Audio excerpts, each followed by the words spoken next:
Bonjour.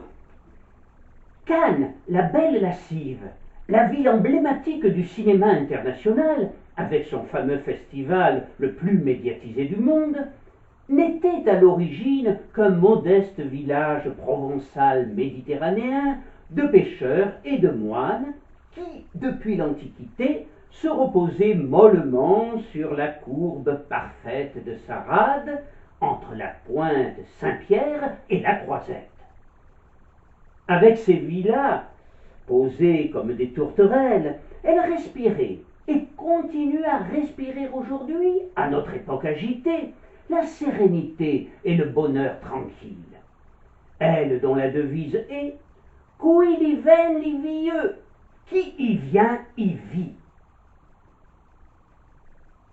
Au large, en face de Cannes, les îles de l'Érins forment un archipel composé de deux grandes îles, Saint-Honorat et Sainte-Marguerite, la plus proche du continent et la plus étendue, d'une superficie de 2 km 100, longue de 3 km d'ouest en est et large de 900 mètres environ, séparée du continent par un détroit de 1100 mètres, peu profond.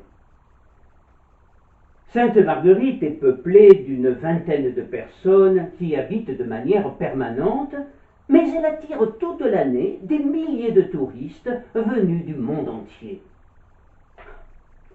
C'est une île paradisiaque, avec ses bois d'eucalyptus, les plus anciens d'Europe, ses innombrables cyprès, cèdres du Liban, palmiers, citronniers, bananiers, et ses milliers de fleurs, géraniums, iris et plantes exotiques. On peut y faire une inoubliable promenade sur 3 km le long des allées de pins d'Alep, entre les troncs desquels on peut entrevoir la féerie de la côte et de la mer. Au point culminant de l'île se trouve un fort impressionnant, au sommet de falaises abruptes qui surplombent la majorité du littoral lérinien. Ce fort royal fut bâti par Richelieu vers 1625, renforcé par les Espagnols lorsqu'ils occupèrent l'île, puis par Vauban. Prison d'État, puis après la Révolution, prison militaire, il accueille aujourd'hui le musée de la mer qui présente de superbes collections d'archéologie sous-marine. On peut y voir 2 fours à rougir les boulets, qui permettait d'alimenter en boulets chauffés au rouge les batteries de canons placées sur les points stratégiques de l'île. Ces fours avaient été construits sous les ordres de Bonaparte en 1793.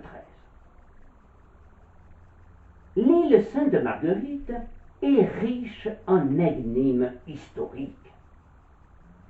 De nombreux phénomènes étranges qui se produisirent au fil des siècles restent sans explication et l'on s'interroge toujours sur de nombreux sujets. Je vous propose aujourd'hui d'aborder 3 affaires énigmatiques. Le fantôme des pasteurs protestants, la dame blanche sur les tours crénelées, la folie d'Antoine Talon. Imaginez des lumières aveuglantes filtrant à travers les fenêtres aussitôt le soleil couché, des bruits étranges de chaînes traînées au sol entendus la nuit, des silhouettes diffuses qui apparaissent, des cris et chuchotements, un souffle léger qui vous caresse le visage.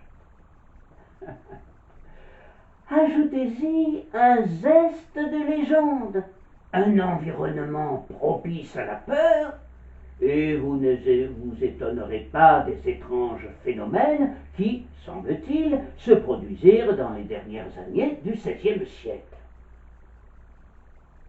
Après l'édit de Fontainebleau, signé par Louis XIV, qui révoqua l'édit de Nantes, par lequel, à la suite des épisodes sanglants des guerres de religion, Henri IV avait octroyé une certaine liberté de culte aux protestants, des persécutions et des conversions forcées se multiplièrent dans le royaume, ainsi que l'exil de près de 200 000 personnes, soit environ 1% de la population du royaume, appartenant à l'élite intellectuelle, dont l'inventeur de la machine à vapeur, Denis Papin. Dans le fort de Sainte-Marguerite, 6 pasteurs protestants, ne voulant pas se soumettre, furent emprisonnés, et on ignore ce qu'il advint d'eux. Plus de 60 ans plus tard, la rumeur de leur mort dans leur geôle, par manque de nourriture et de soins, se propagea, vite étouffée par le pouvoir dans les années 1750. Mais certains prisonniers affirmèrent les avoir croisés et que leurs fantômes hantaient les couloirs du fort. Vers 1760, on reparla des fantômes des pasteurs protestants, mais aussi d'une apparition surnaturelle, celle d'une dame blanche se dressant inopinément dans les cursives du fort ou sur ses tours crénelées et disparaissant tout aussi rapidement. On évoqua alors le fantôme de Marguerite, dont on sait qu'elle dirigea, au milieu du Ve siècle, une communauté de religieuses et qui donna son nom à l'île. Marguerite aurait été une sœur de Honoré d'Arles, qui, de son côté, donna son nom à l'île Saint-Honorat. Honorat participa à l'évangélisation de la région et fonda en 427 un immense monastère qui devint vite célèbre. Un peu contre son gré, semble-t-il, il quittera son île pour prendre en la charge d'évêque d'Arles vers 428. Ce fantôme de Marguerite, qui réapparaissait régulièrement, alimenta les conversations pendant des décennies. Même si l'on croit aux fantômes, il faut savoir que fantômes et revenants sont des hommes ou des femmes morts de façon violente, généralement assassinés, et qui ne veulent pas quitter notre monde. Nostalgiques de leur passé, ils reviennent dans les lieux où ils avaient vécu, errant comme des âmes en peine. Et il est bien évident que dans le cas qui nous intéresse, cette hypothèse ne tient pas la route. Une femme, épouse d'un officier, lors des travaux d'agrandissement du fort par Vauban, dans les années 1690, était morte, vraisemblablement assassinée par son mari et la maîtresse de celui-ci. On songea alors qu'elle pouvait être cette dame blanche. En 1772, après une rivalité amoureuse, le marquis de Jouffroy d'Aban fut retenu dans le fort à la suite d'une lettre de cachet de Louis XV. Cet ingénieur et architecte naval s'intéressa-t-il à cette dame blanche, qu'on vint lui signaler aussitôt son arrivée, car elle avait été vue dans la cellule où il fut enfermé. Il semblerait que cela le fit beaucoup rire. Plutôt que de se pencher sur cette apparition aléatoire, il préféra profiter de son séjour et de son enfermement forcé pour travailler sur la navigation du futur, tout en admirant le paysage qui l'entourait et la mer. C'est, dit-on, en observant de sa fenêtre le passage des galères manœuvrant devant l'île, qu'il aurait imaginé son pyroscaphe, un bateau à vapeur à roues et aubes latérales qu'il réalisera et présentera à Lyon pour la première fois en 1783. La prison d'État est supprimée pendant les premières années de la République et devint prison militaire. Sous l'Empire, elle accueillera, vers 1807, pendant 2 mois, la duchesse d'Escars, autrefois favorite de Marie-Antoinette et virulente opposante à l'Empire. Puis l'évêque de Gand, Maurice de Broglie, en 1812, pendant 10 mois, en disgrâce pour avoir envoyé la croix de la Légion d'honneur à Napoléon et refusé de prêter serment à l'Empire. En 1816, Ce sont une centaine de mamelouks de la garde impériale de Napoléon qui sont envoyés sur l'île depuis Marseille pour les protéger, car ils risquaient d'être massacrés par la population marseillaise. Avant cela, Antoine Omer Talon connut également les geôles du fort. Ce personnage singulier, né à Paris en 1760, avait été anobli en recevant la charge de receveur des finances du Châtelet de Paris. Député de la noblesse en 1789, ardent royaliste et défenseur du roi, il faillit être arrêté après la journée du 10 août 1792, mais il parvint à s'enfuir et à émigrer en Angleterre. On le retrouve ensuite aux États-Unis, à Philadelphie, où il s'occupa d'import-export, tout en maintenant d'étroits contacts avec le milieu royaliste. De retour en France, sous le Directoire, il devint aussitôt l'agent de liaison entre les royalistes de l'intérieur du pays et ceux de l'extérieur. Après le coup d'État du 18 Brumaire en 9 novembre 1799, les royalistes sont très actifs et préparent des attentats contre Bonaparte. Fin 1803, les réseaux anglo-royalistes décident même de frapper un grand coup, et une importante conspiration contre le premier consul est découverte alors que la guerre a repris avec l'Angleterre. Le duc d'Enghien, un prince de sang royal qui est réfugié à Ettenheim, de l'autre côté du Rhin, est accusé de faire partie du complot et sur l'ordre de Bonaparte, il est enlevé, transféré à Vincennes et fusillé dans les fossés du château le 21 mars 1804. Il s'ensuit une vague d'arrestations dans les milieux royalistes ou chez ceux que l'on soupçonnait de sympathie royaliste.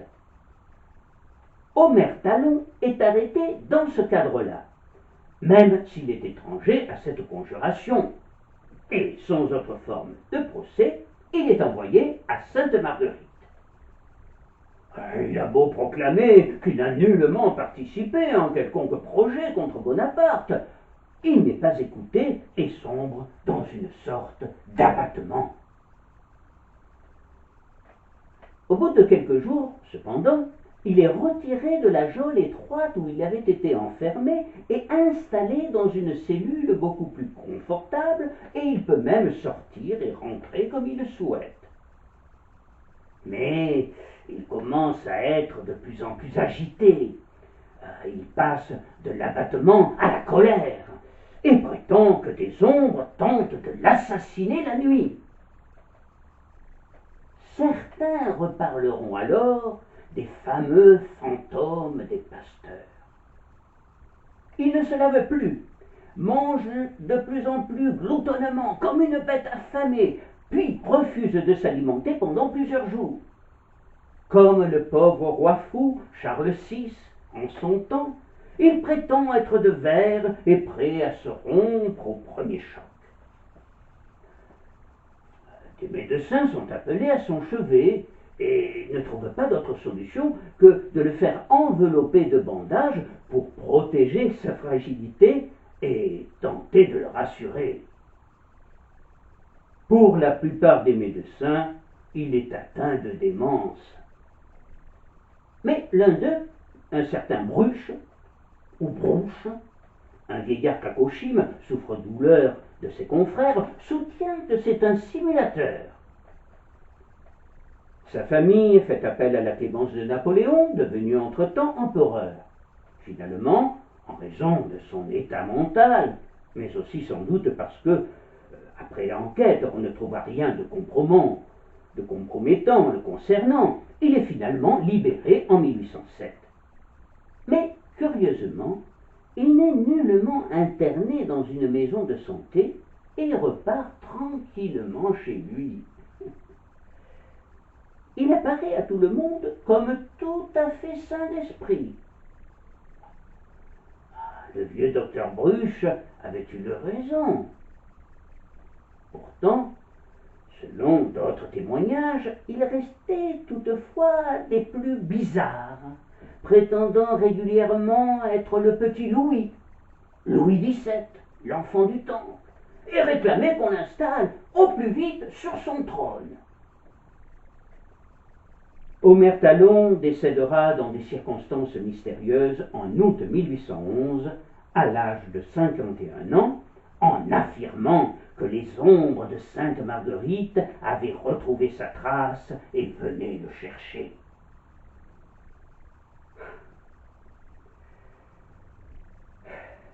Tout est illusion, tout est légende, tout est énigme à Sainte Marguerite, dont le nom reste surtout attaché à l'une des plus fameuses énigmes de l'histoire de France, celle du masque de fer, dont je vous reparlerai prochainement, si vous le voulez bien. Je vous remercie et je vous donne rendez-vous pour une prochaine rencontre très bientôt. Au revoir.